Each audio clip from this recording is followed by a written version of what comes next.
Hello friends, welcome to the exams made simple. So discussion शुरू करते हैं और वीकली एनालिसिस आता रहेगा, आप टेंशन मत लीजिए। Will continue with that also. And आज बहुत अच्छा है कि एक आर्टिकल आया है रिफ्यूज इन मिज़ोरम। तो चिन रिफ्यूजीज़ के बारे में बताया, उनकी एथनिसिटी के बारे में बताया है और इस वजह से क्या प्रॉब्लम जा रही है इंडिया में उसको भी डिस्कस किया है। It was a nice article, informative one. So यहाँ पर सबसे पहले ऑथर ने कहा है कि जैसे ही कू हुआ था ऑन्ग सैन सूची का, तो उनकी गवर्नमेंट का, तो उसके बाद में तात्मा दाव जो है वो म्यांमार की जो मिलिट्री की गवर्नमेंट है उसको कहा जाता है तात्मा दाव।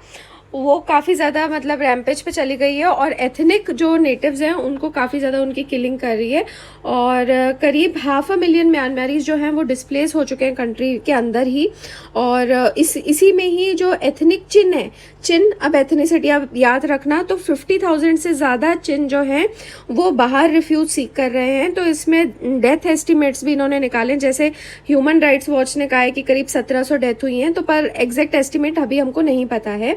पर ह्यूमन राइट्स वॉच ने ये अक्यूजेशन लगाया जनता रेजिम पे कि वो ह्यूमैनिटी के अगेंस्ट क्राइम्स कर रहे हैं। तो ऑब्वियस ही बात है कि किसी भी कंट्री में अगर ऐसा कुछ, वैसे भी अगर इंसर्जेंसी के लिए ये तो मतलब हाँ, ये को बहुत ज़्यादा वो हो गया कि गवर्नमेंट ही इस तरीके से कर रही है, पर इंसर्जेंट्स के अगेंस्ट होता है तो कोई ना कोई NGO वगैरह इस तरीके से आए ही जाते हैं। And normally they are funded from outside, okay, from foreign, for instigating such things, okay. तो अभी कू की पहली एनिवर्सरी थी, तो UN ह्यूमन राइट्स चीफ जो हैं उन्होंने ये रिमार्क किया था कि जो चीज़ एक पॉपुलर अपराइजिंग की तरह शुरू हुई थी कू की वजह से, वो अब एक प्रॉपर सिविल वॉर में टर्न हो चुकी है म्यांमार में। और जो पूरे पॉपुलर फोर्सेस हैं वो एक स्टिफ फाइट अपनी रख रहे हैं under the banner of people's defence forces. ठीक है, तो पीपल्स डिफेंस फोर्सेस बेसिकली एक सिविल वॉर का मतलब इन्होंने एक रूप ले लिया है against the junta regime, okay. और उनका मतलब वही है, एक ही उनको चीज़ चाहिए कि म्यांमार को जनता से लिबरेट किया जाए और जेन्युइन डेमोक्रेसी रिस्टोर की जाए। अब ये सब जो म्यांमार में हो रहा है इसका स्पिन ऑफ हमको इंडिया में देखने को मिल रहा है और इंडियन गवर्नमेंट और मिज़ोरम स्टेट गवर्नमेंट के बीच में काफ़ी खिंचाव आ गया है। और क्या हुआ था कि मिज़ोरम ने खुद से ये डिसीजन ले लिया था चिन रिफ्यूजीज़ को वहाँ पे रहने का, उनको रिफ्यूज देने का। और 30,000 से ज़्यादा वहाँ पे चिन रिफ्यूजीज़ आ चुके हैं। और अभी मतलब वो केवल रिफ्यूजी नहीं है जो मतलब अपनी ज़िंदगी बचाने के लिए वहाँ से भाग कर आए हैं, वो रिबेल्स भी हैं उनमें। और जिन्होंने मतलब खुद ही ये चीज़ का डिसीजन लिया है कि वो सेल्फ एग्जाइल में जाएं और वो यहाँ पे रह के भी मतलब जो पीपल्स डिफेंस फोर्स PDF है उसको सपोर्ट करेंगे। और इस तरीके की जो भी दूसरी एंटी तात्मा मिलिशियाज हैं, यानी जो भी जनता रजीम के अगेंस्ट दूसरे इस तरीके के मिलिशियाज हैं, चिन डिफेंस फोर्स और चिन नेशनल आर्मी, उनको भी ये सपोर्ट करेंगे, ओके। तो जो अब स्टेट गवर्नमेंट है, इंडिया की बात कर रहे हैं, तो मिज़ोरम ने ना केवल मतलब इनको वेलकम किया है और ये चीज़ उन्होंने जो सेंट्रल गवर्नमेंट है उनको भी कम्युनिकेट किया है कि आप इस तरीके से बिल्कुल इंडिफरेंट नहीं रह सकते हो इन कंसर्न से।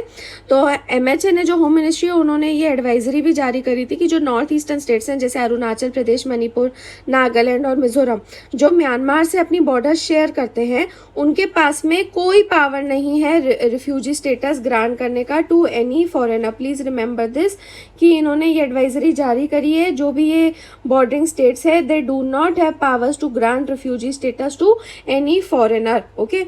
और वही बात है कि जो सेंटर ने नहीं किया वो पूरा काम मिज़ोरम ने कर लिया है खुद ही, और इनको काफ़ी ज़्यादा रिफ्यूज दे दिया है, ओके।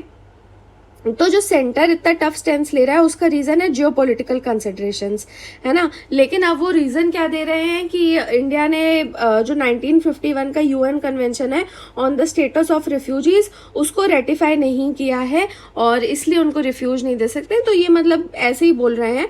और दूसरा ये ग्राउंड दे रहे हैं 1967 प्रोटोकॉल भी जो इसी कन्वेंशन का है, तो इसको मतलब एज अ ग्राउंड ही बना रहे हैं, जबकि ऐसा नहीं है कि अगर आप कन्वेंशन आपने रेटिफाई नहीं किया है तो आप किसी को असाइलम नहीं दे सकते हो। और जो नॉन सिग्नेटरीज भी जो हैं वो कस्टमरी इंटरनेशनल लॉ, देखो ये चीज़ याद रखना कि 1951 कन्वेंशन में जिन्होंने साइन किया है वो तो चलो असाइलम ऐसे मना नहीं कर सकते, पर उसके अलावा एक कस्टमरी इंटरनेशनल लॉ भी है।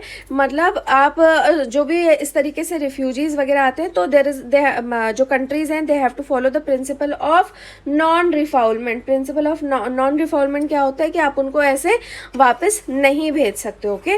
और आपको जो असाइलम सीकर्स के राइट्स हैं उनको प्रोटेक्ट करना है और वापस उनको मतलब जिस कंट्री से वो निकल के आए आपको वहाँ पे उनको पुश बैक नहीं करना है, ओके।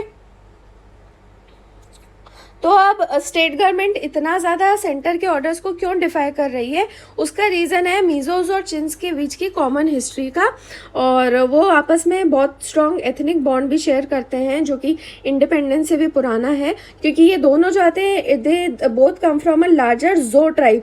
तो ये चीज़ भी याद रखना, मीज़ोज और चिन्स जो हैं वो कौन सी ट्राइब से निकले हुए हैं, जो ट्राइब से, ओके।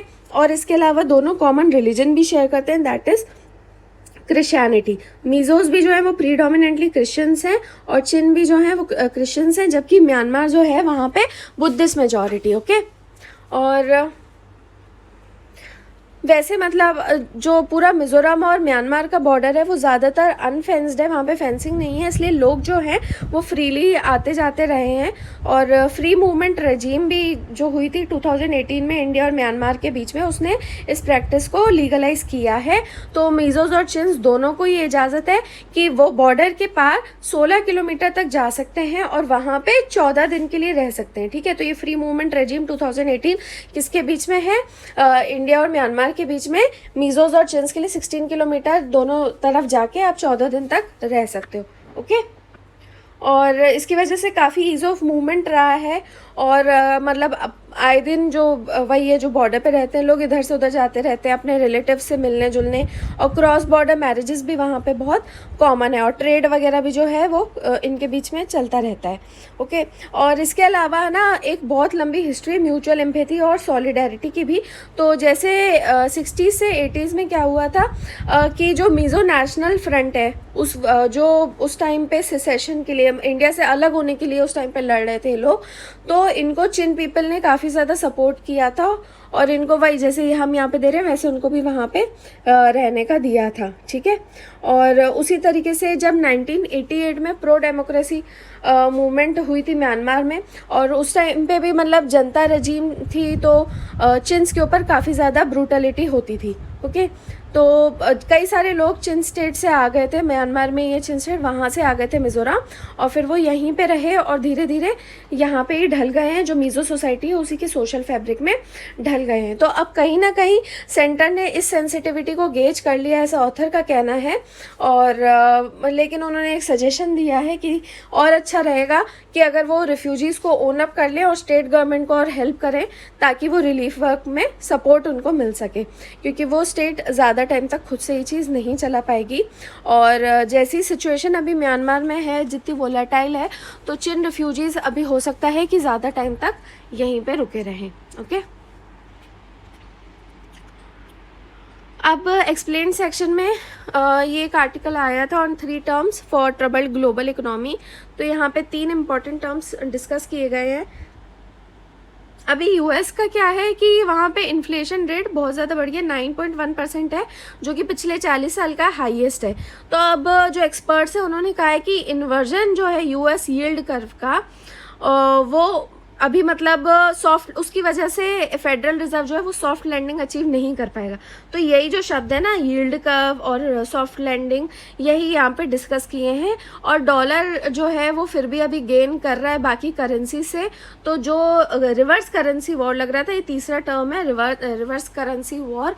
तो अभी ज़्यादातर सेंट्रल बैंक्स अभी अपना इंटरेस्ट रेट बढ़ा रही हैं, क्योंकि वहाँ पे फेड बैंक ने बढ़ा दिया है ना, यूएस की जो सेंट्रल बैंक है उसने बढ़ा दिया है। तो उसी के अगेंस्ट और अपने आप को सेव करने के लिए बाकी सेंट्रल बैंक्स भी अपने इंटरेस्ट रेट बढ़ा रहे हैं, ओके।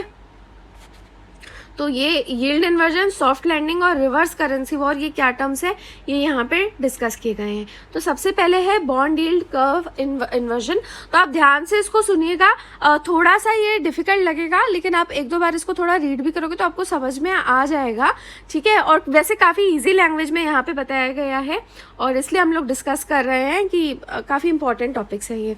तो बॉन्ड क्या होते हैं? बॉन्ड ऐसे इंस्ट्रूमेंट होते हैं जिससे गवर्नमेंट या फिर कॉरपोरेशंस पैसे रेज करती है, ओके। तो ये इस तरीके से बॉन्ड रिलीज करते हैं जब इसको मनी टाइटनिंग भी कहा जाता है जब गवर्नमेंट करती है, तो ठीक है। तो क्या होता है कि गवर्नमेंट ने बॉन्ड रिलीज किया, लोग उसको खरीदेंगे, मतलब गवर्नमेंट उस पर कुछ इंटरेस्ट रेट दे रही है तो लोगों ने उसको लिया, तो इससे क्या होगा कि पैसे गवर्नमेंट के पास है, गवर्नमेंट को मतलब वही मनी भी मिल गया और मार्केट से पैसा कम भी हो गया, तो इसको tightening, money tightening, monetary tightening policy कहते हैं, ठीक है। तो जो गवर्नमेंट के बॉन्ड यील्ड होते हैं उससे आप समझ सकते हो कि जो रिस्क फ्री इंटरेस्ट रेट है इकोनॉमी का वो कैसा जा रहा है। तो यील्ड कर्व क्या है? अब यील्ड कर्व एक ग्राफिकल रिप्रेजेंटेशन है कि बॉन्ड से कितनी यील्ड है ओवर डिफरेंट टाइम्स हॉराइजन्स। इसका मतलब क्या है कि एक मतलब सेम बॉन्ड से गवर्नमेंट, जैसे इंडिया गवर्नमेंट का ही बॉन्ड है, ठीक है, तो उससे जो यील्ड आ रही है तो 2 साल में कितना, यानी कि इंटरेस्ट आपको वहाँ पे कितना मिल रहा है, तो वो आपको 2 साल में कितना मिल रहा है, वो 5 साल में कितना ऑफर कर रहे हैं, ये आपको मैं दिखा देती हूँ। यहाँ पे इन्होंने जैसे बनाया भी है, चार्ट भी दिया हुआ है। तो ये जो है ये यील्ड है परसेंट में, और ये है टेन्योर, ठीक है। तो 2% के लिए कितनी यील्ड रहेगी, फिर 5% के लिए कितनी यील्ड रहेगी, ये चीज़ यहाँ पे बताई हुई है, ठीक है। तो ये होता है यील्ड कर्व, फाइन। तो अब अगर यूएस गवर्नमेंट के बॉन्ड्स को देखा जाए अलग अलग टेन्योर में और उसको फिर प्लॉट किया जाए कि वो कितनी यील्ड दे रहे हैं, तो उससे यील्ड कर्व मिल जाएगा। अब नॉर्मल सर्कमस्टेंसेज में अगर देखें तो कोई भी इकोनॉमी का जो यील्ड कर्व रहेगा वो अपवर्ड की तरफ जाएगा। क्यों? क्योंकि आप खुद सोच के देखो, आप अगर 2 साल कहीं पे लगा रहे हो आपको वहाँ पे ज़्यादा पैसा मिलेगा या आप लंबे टाइम के लिए? आप देखो हमेशा जब आपको ऑफर्स भी जो आते हैं उसमें यही रहता है कि आप थोड़ा लंबे टाइम के लिए लगाओ तो आपको ज़्यादा मिलेगा, है ना। तो 2 ईयर्स के लिए यील्ड जो है वो थोड़ी कम रहेगी। ये देखो, ये नॉर्मल वाला देखो, ठीक है। तो 2 ईयर्स के लिए क्या है, फिर 5 ईयर्स के लिए फिर बढ़ गई, उसके बाद में 10 ईयर्स के लिए थोड़ी सी बढ़ गई, फिर 20 में बढ़ गई। बट नॉर्मली वो जो होता है वो ऊपर जाता हुआ ही कर्व होता है, ये चीज़ याद रखना है, ठीक है। और वही है कि क्योंकि अगर कोई लॉन्ग ड्यूरेशन के लिए अगर अपना पैसा लैंड कर रहा है ना, तो उसको फिर ज़्यादा यील्ड मिलेगी। आप अगर शॉर्ट टर्म के लिए रखोगे तो आप इतना रिटर्न एक्सपेक्ट भी नहीं करोगे, लेकिन अगर आपसे पैसा, आपका ही पैसा आपसे काफ़ी टाइम के लिए दूर रह रहा है तो आपको ये तो एक्सपेक्टेशन होगी ना कि मुझे ज़्यादा वापस मिले, ठीक है। तो अब अगर लॉन्गर टेन्योर जो होता है ना, वो उसका ये इम्प्लीकेशन भी होता है ग्रेटर रिस्क ऑफ फेलियर, ठीक है। लॉन्ग टर्म में इन्वेस्ट करने से पहले जो फेलियर का रिस्क होता है ना, वो खासकर देखा जाता है कि इकोनॉमी कहाँ जाएगी। अब कुछ टाइम पे क्या होता है कि जो बॉन्ड यील्ड कर्व होता है वो इन्वर्ट हो जाता है। जैसे कि यहाँ पे बताया कि बॉन्ड का मतलब अगर टेन्योर 2 साल वाला है तो उसमें ज़्यादा यील्ड। तो अब मेरे को बताओ 2 साल में कोई भी गवर्नमेंट, वहाँ की फेड बैंक जो सेंट्रल बैंक है, वो ज़्यादा यील्ड कब देगी? जब उसको पता है कि मतलब लोग इन्वेस्टर्स नहीं आ रहे हैं, उनको अट्रैक्ट करने के लिए देंगे ना कि देखो हम आपको इसमें इतना रिटर्न, इस बॉन्ड पे, सिक्योरिटी पे आपको इतना ज़्यादा मिलेगा, आपको शॉर्ट टर्म में भी मिलेगा। क्यों? क्योंकि वो जल्दी जल्दी जैसे वहाँ से पैसा खींचे, ठीक है। तो जहाँ पे मतलब वही है कि 2 साल में आप हायर यील्ड्स ऑफर करने लगते हो एज कम्पेयर टू 10 साल में। तो इसका मतलब क्या होता है कि इकोनॉमी कहीं ना कहीं वीक जा रही है और ये जो यील्ड कर्व है फिर वो इन्वर्स हो जाएगा। ऑब्वियस सी बात है, 2 साल में आपको ज़्यादा रिटर्न मिल रहा है एज कम्पेयर टू 10 ईयर्स। तो ये चीज़ सजेस्ट करती है कि फ्यूचर में इकोनॉमिक ग्रोथ जो है वो वीक होने वाली है, ओके। अब ये चीज़ काम कैसे करती है यहाँ पे बताया है। तो इन्वेस्टर्स को जब लगता है कि इकोनॉमी में बहुत मतलब अच्छी चल रही है, काफ़ी बॉयंट है, तो वो क्या करते हैं, वो लॉन्ग टर्म बॉन्ड से पैसा खींच के शॉर्ट टर्म रिस्कियर एसेट्स जैसे स्टॉक मार्केट में लगाते हैं। अब ये चीज़ याद रखना है आपको कि स्टॉक मार्केट जो होते हैं वो रिस्कियर होते हैं, लेकिन वहाँ पे आपको शॉर्ट टर्म गेंस मिलते हैं ना। आप ट्रेडिंग वगैरह के थ्रू आप मतलब बहुत ईजिली उसमें से जल्दी उसमें से पैसा निकाल सकते हो और उसमें इन्वेस्ट कर सकते हो, ठीक है।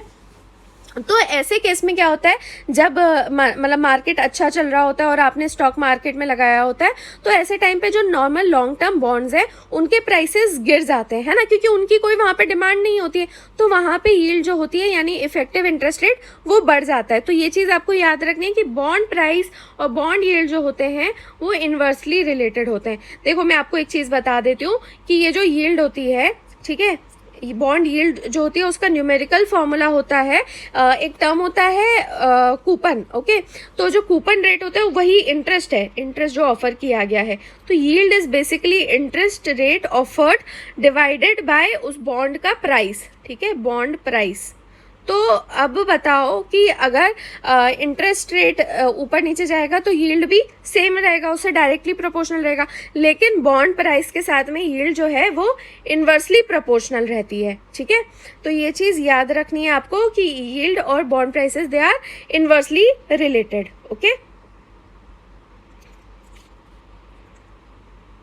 तो इस वजह से फिर ये लोग मतलब इसमें प्राइस में, इसमें बॉन्ड में नहीं लगा के जब बॉइंट रहेगा तो कहाँ लगाएंगे, स्टॉक मार्केट में। अब लेकिन जब इकोनॉमी में कुछ ट्रबल हो रहा होता है तो फिर ये उल्टा काम करेंगे, है ना। तो ये क्या करेंगे कि ये शॉर्ट टर्म रिस्की एसेट से पैसा खींच के उसको लॉन्ग टर्म बॉन्ड्स में वापस लगा देंगे। तो इससे क्या होगा कि डिमांड बढ़ जाएगी बॉन्ड्स की, तो फिर उनके प्राइसेस भी बढ़ जाएंगे और उनकी यील्ड, अब ऑब्वियस सी बात है गवर्नमेंट को भी लगेगा, जिस भी गवर्नमेंट के वो बॉन्ड्स हैं तो उनको भी लगेगा कि भाई जब इतनी डिमांड है तो मैं इतना इंटरेस्ट रेट क्यों ऑफर करूं, है ना। तो यील्ड जो होती है वो गिर जाती है। तो ये जो इन्वर्जन है, हमें याद रखना है, इन्वर्जन जब भी होता है बॉन्ड यील्ड कर्व का तो इट इज़ अ प्रेडिक्टर कि रिसेशन आने वाला है, लेकिन इसको एनालाइज करना होता है आपको कई महीनों के लिए।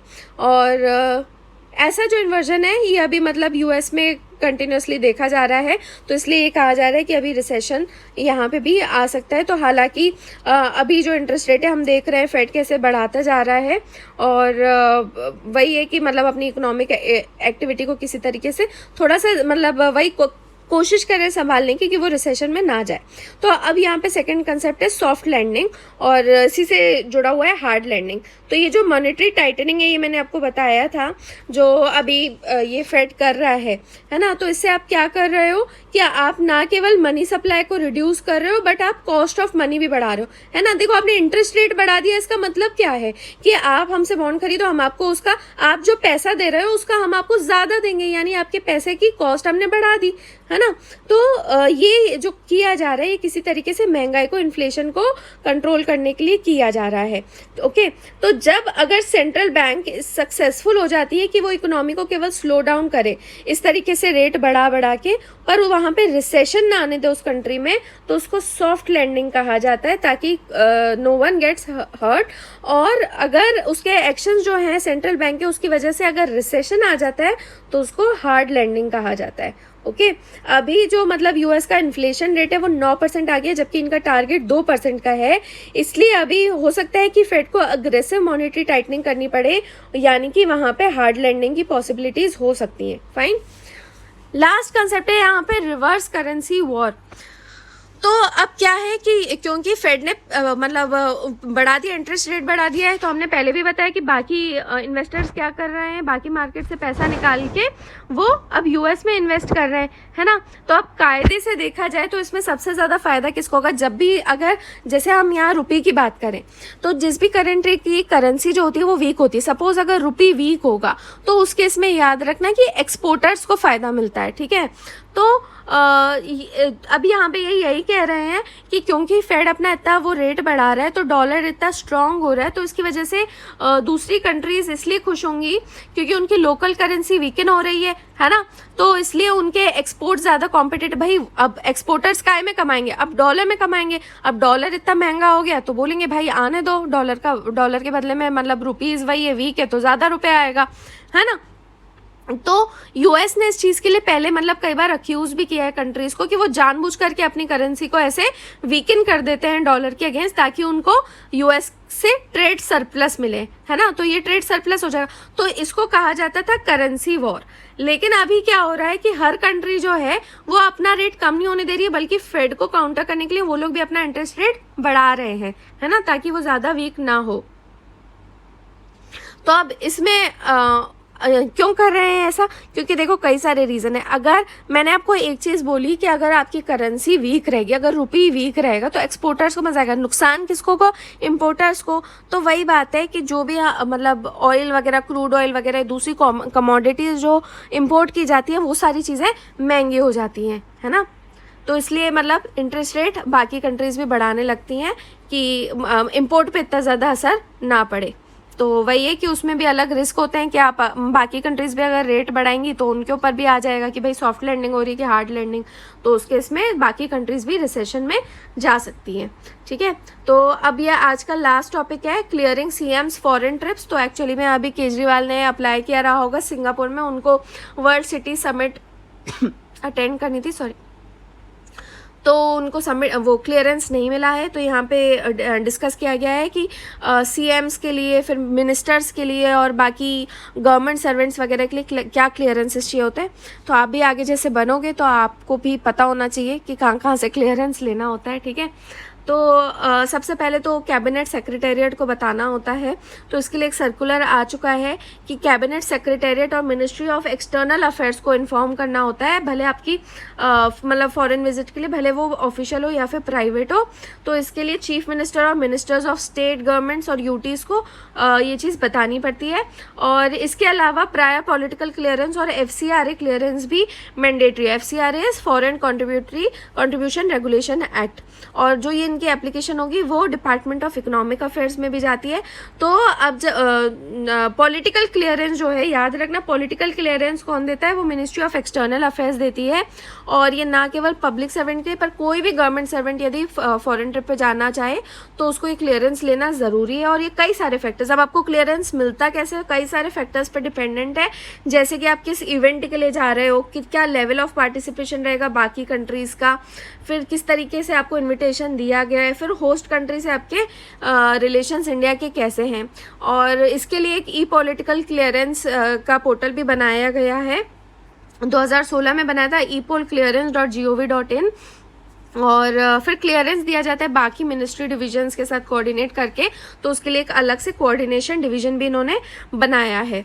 और डिपार्टमेंट ऑफ इकोनॉमिक अफेयर्स का बताया कि वहाँ से भी आपको लेना होता है अप्रूवल, तो वो तभी देते हैं जब आपको MEA से पॉलिटिकल क्लियरेंस मिल चुका हो, और उसके बिना कोई भी जो पब्लिक सर्वेंट है वो फॉरेन नहीं जा सकते। ओके, तो क्या कुछ और क्लियरेंसेस रिक्वायर्ड होते हैं? तो अलग अलग ऑफिसर्स के लिए अलग अलग एडिशनल क्लियरेंसेस चाहिए होते हैं। तो जैसे यूनियन मिनिस्टर्स के लिए पॉलिटिकल क्लियरेंस लेने के बाद में एडिशनली आपको प्राइम मिनिस्टर से भी क्लियरेंस लेना होता है कि वो ट्रिप ऑफिशियल है या फिर पर्सनल है, कुछ भी आपको लेना पड़ेगा। फिर लोकसभा MPs जो है वैसे ज़्यादातर प्राइवेट के लिए नहीं लेते हैं, पर इनको भी क्लियरेंस लेना होता है स्पीकर से। राज्यसभा मेंबर्स को राज्यसभा चेयरपर्सन यानी वाइस प्रेसिडेंट ऑफ इंडिया से क्लियरेंस लेना होता है। और फिर जो कई सारे ऑफिसर्स हैं अलग अलग मिनिस्ट्रीज़ के, जॉइंट सेक्रेटरी लेवल तक के, उनको भी उस पर्टिकुलर मिनिस्टर से अप्रूवल लेना, क्लियरेंस लेना होता है। ओके, और जो रूल्स होते हैं वो वेरी करते हैं, डिपेंड करता है फिर वही कि कितने टाइम के लिए आप जा रहे हो, कंट्री कौन सी जा रहे हो, कितने लोग जाएंगे, है ना। और इसके अलावा अगर वहाँ पे कोई UN के अलावा कोई ऑर्गेनाइजेशन है तो आपको FCRA क्लियरेंस भी लेना होता है होम मिनिस्ट्री से। और जितने भी गवर्नमेंट एम्प्लॉयज़ हैं तो वो किसी भी फॉरेन ट्रिप पे जाए, ऑफिशियल या पर्सनल, उनको भी अप्रूवल लेना ज़रूरी है। अच्छा, क्या जजेस के लिए ज़रूरी है फॉरेन ट्रिप पे? तो ऑफिशियल अगर फॉरेन ट्रैवल होता है तो सुप्रीम कोर्ट या हाई कोर्ट जज जो है वो अपना प्रपोजल डिपार्टमेंट ऑफ जस्टिस में भेजते हैं, और वहाँ पे भी जाता है after taking clearance from the CJI, chief justice of India का क्लियरेंस लेके डिपार्टमेंट ऑफ जस्टिस में जाता है। और वो फिर MEA से पॉलिटिकल क्लियरेंस लेता है, और कुछ केसेस में होम मिनिस्ट्री से FCRA वगैरह जहाँ पे होगा तो वहाँ से क्लियरेंस लेता है, और बाद में फिर उनको अप्रूवल देता है। ठीक है, तो जजेस के लिए भी ये चीज़ वैलिड है। तो ये था आज के न्यूज़पेपर में से। आई होप आपको अच्छा लगा होगा। तो thanks for watching, please share कीजिएगा, and you can comment your feedbacks also. So that is it friends, have a nice day.